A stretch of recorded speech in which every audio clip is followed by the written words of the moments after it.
After reading last week's community application, I took the time to write down different ideas, concepts, thoughts regarding Challenge 2050 and the different speakers we've heard, the different class discussions we've had, the different global issues that we've discussed on a local, national, and international scale. And I also started to think of our group project and my specific system, which is health, and how that relates to the other systems. And I started developing my own different concept maps, and at first it was just a jumble of arrows and ideas and thoughts and words that were somehow interconnected. And after closely examining my different concept maps and what I had created, I found that economics was the basis for most of my ideas, or the main branch or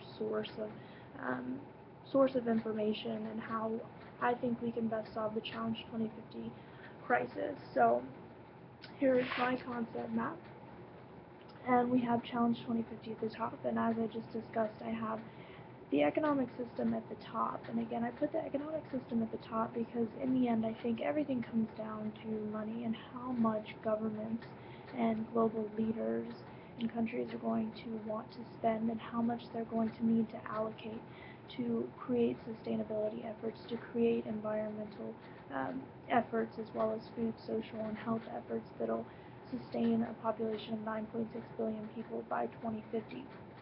So I have economic at the top, and this is also because I think that government regulation is going to play a big part in the Challenge 2050 process, and economics is always a pivotal and very important aspect of any government regulation effort.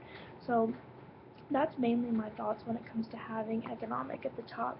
And then from there I have the other four systems funneling down, including health, social, food, and environmental. And this is where it can get a little bit confusing because these ideas then become interconnected.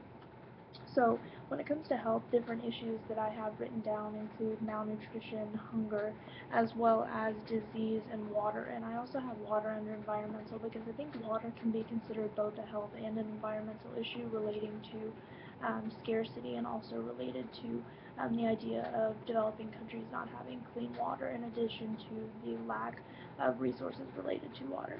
So under social, I also have poverty. I have class ratios, as in class differentiation, that difference between the very rich and the very poor, and also reproduction education.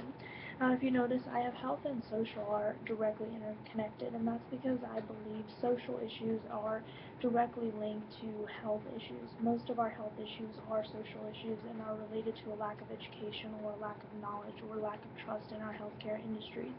And I related both of these to economics because I believe that governments are going to need to invest the necessary money to better understand and better allocate the necessary resources to improve our healthcare systems and improve our societies and population's knowledge of health issues as well as social issues. From there, I also have food and environmental as the last two health systems funneling down from economics. Food issues I address include production as well as nutrition and genetically modified organisms or transgenic crops.